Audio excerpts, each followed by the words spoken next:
have a really great lieutenant governor who makes you look good, and a whole bunch of really terrific cabinet secretaries. Shouldn't have done it. A whole bunch of really terrific cabinet secretaries and staff. Hi there, it's WAMC News Director Ian Pickus. And on this episode of the WAMC News Podcast, Massachusetts Governor Charlie Baker is going to hang it up. The two-term Republican and his Lieutenant Governor, Karyn Polito, say they will not run for re-election next year. That throws open what had already been a competitive race for governor. We'll start with WAMC Berkshire Bureau Chief Josh Landy's roundup of reaction from candidates in the race, and then I'll speak with Matt Murphy of State House News about Baker's decision and his legacy. Baker and Polito were first elected in 2014 and swept into their second term with almost 65% of the vote 4 years later. At a Boston press conference, Polito framed the move as a response to the COVID-19 pandemic. Having thought about this a lot, we thought about the year and a half that we've lived through, thinking about the year ahead, and very much desire to focus our time and our energy on the communities and the people and the economic recovery that this state needs and deserves. Rather than campaigning and all of the difficulty that comes with a task like that, having done this several times ourselves, it's very important for the people of this Commonwealth to get our full attention, our energy, and our team's attention. There is a ton of work that's left to be done as we come out of this pandemic to rebuild, recreate, reimagine many of the things that were busted during the course of all this. And we believe it's most important that we spend the next year focusing on that and not focusing on, let's call it the discourse, and that's probably an insult to the word discourse that comes with political campaigning. Baker said the administration's priority now is to focus on effectively using the almost $9 billion Massachusetts received in American Rescue Plan Act funding. For all of us, especially as we think about the next year, to the extent I'm going to be present, I want to be present thinking about how we're going to make sure kids get the in-person education that they need, how we make sure we continue to help our communities find their way back from this pandemic, and how we're going to make it possible for the many people in Massachusetts whose jobs disappeared with the pandemic and have never really come back, find the credentials and skills they need to be successful going forward. I don't want it to be spent thinking about a whole bunch of other things. Baker was asked if the state's unwritten rule about governors not seeking a third term factored into their decision to step down. No, I mean, we talked pretty seriously about this. I mean, we gave it a lot of attention, and the fact that it seems for the most part to be one or two wasn't really. I mean, the pandemic creates a whole new dynamic, at least I think in this particular context, for making that decision. And from our point of view, the way the pandemic, I had a bunch of people say to me, well, the reason you should run for a third term is because pandemic.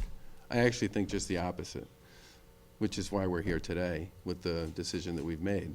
We believe the pandemic means we really ought to just focus on the work and get it done. There should be an urgency associated with what needs to happen here in Massachusetts. Baker denied claims by Massachusetts Republican Party Chairman Jim Lyons that he had been shaken by former President Trump's October endorsement of gubernatorial candidate Jeff Deal. Every race I've ever entered, I entered because I believed I would be the best person to do the job and had the best plan on how to get it done. No, not shaken. Did that factor in No, not at all. Nope, not at all.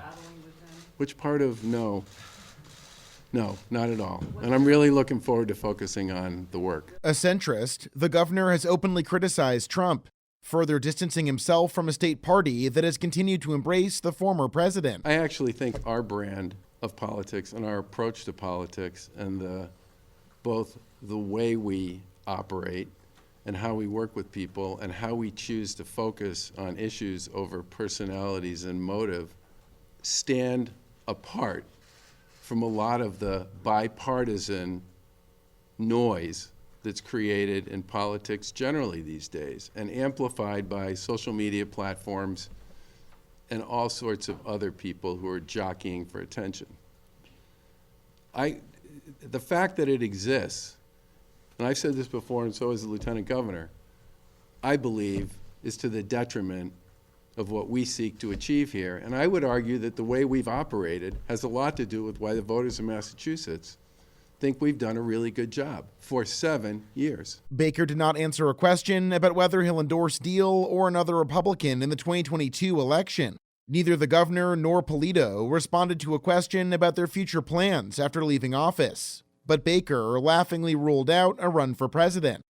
Reporting from the WAMC News Berkshire Bureau at the Beacon Cinema, I'm Josh Landis. Okay, now let's get to my conversation with Matt Murphy of State House News. Thanks for having me.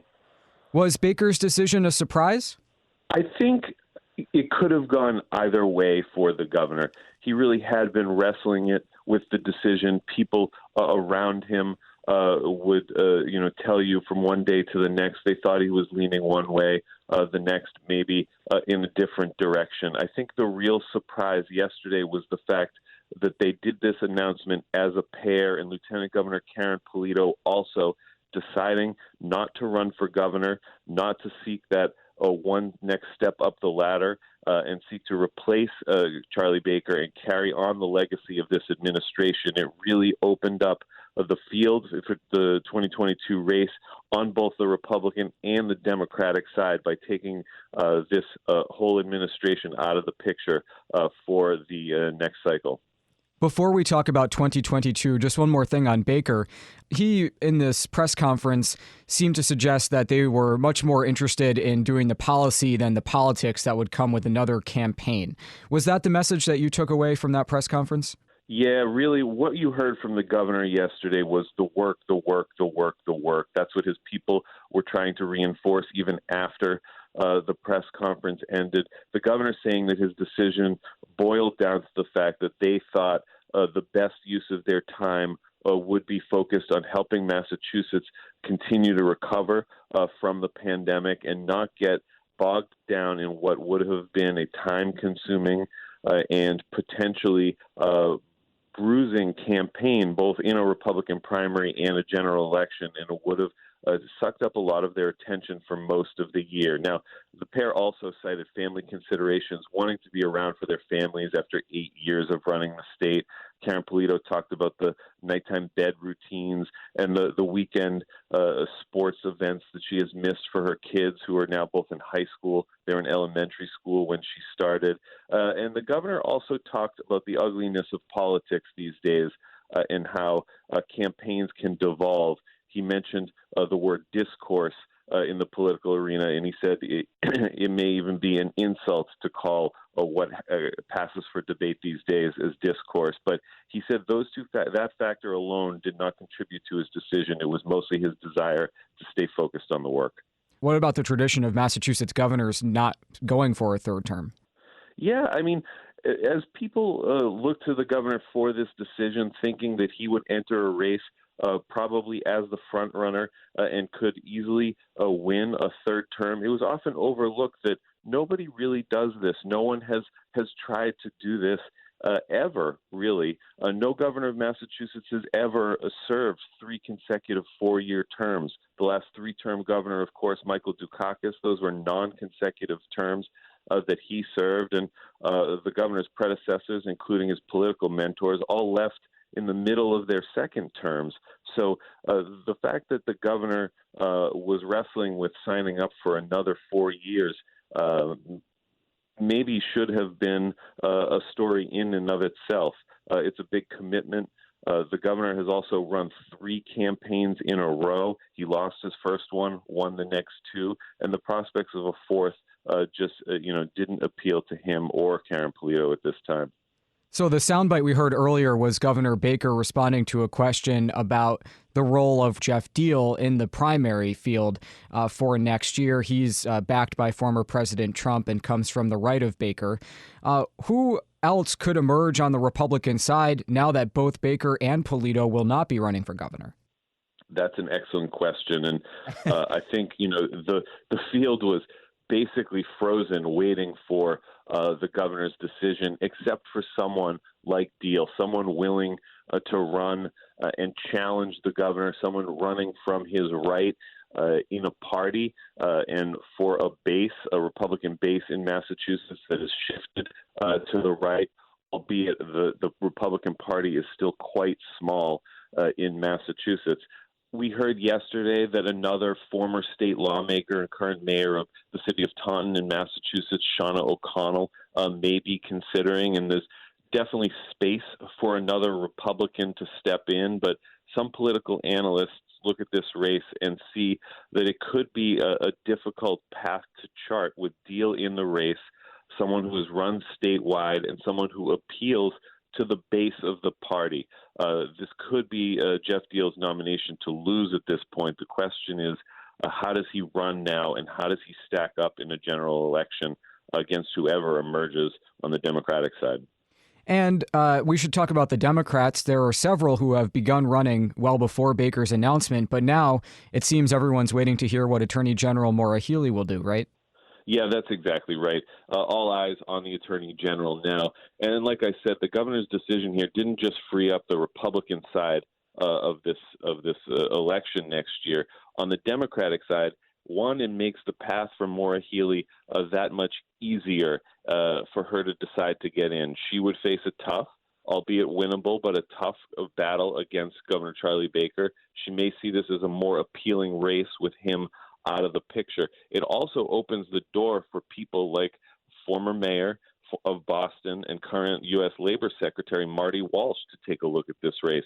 Yesterday, we heard from people close to Secretary Walsh that he was going to take a look at this and think about coming home to run for governor, something he probably never would have done. He is close with Charlie Baker and probably never would have challenged the incumbent should Governor Baker have sought a third term. We're also hearing that maybe that is a less attractive option for the mayor if Healey gets in. So Healey really the linchpin here, but other names starting to float around as well. Maybe some lesser known candidates also taking a look on the Democratic side, seeing that they wouldn't have to take on this very popular incumbent. Back to Baker for a moment. He said, ask me about my plans and my legacy a year from now. But as we start to wind down the Baker era, how do you look at his legacy over 2 terms? Yeah, I mean, obviously, we're going to remember some of the disasters that this governor has had to pick his way through. His administration famously started with that winter of 2015, Snowmageddon, we call it around here, when literally tens and tens of feet, dozens of feet were dumped on Massachusetts over the course of a month or so, crippling the T system and really setting the course and the agenda for the governor for years as he sought to rebuild the T, reinforce the infrastructure. He's accomplished quite a bit with the Democratic legislature. They've signed major criminal justice and policing reform legislation. He's brought Massachusetts to the brink of launching a offshore wind industry here, procuring some projects off the coast that could set the state up for clean energy moving into the future. And he's also had, his share of issues like any governor. Notably, at the start of this pandemic, the situation in the Holyoke Soldiers' Home, where 76 veterans died due to some decisions made by management at the home, really threw into question his management of that facility. So, some ups and downs, as with any governor. But I think what we heard yesterday from both Democrats and Republicans is they appreciated this governor's approach to governing, his willingness to listen, work across the aisle, and work with other people. And I think he'll be remembered as someone who was able to get quite a bit done. Matt, thank you as always for taking the time to speak with us. Thank you. All right, that does it for this episode of the WAMC News Podcast. Thanks so much for listening. Until next time, I'm Ian Pickus.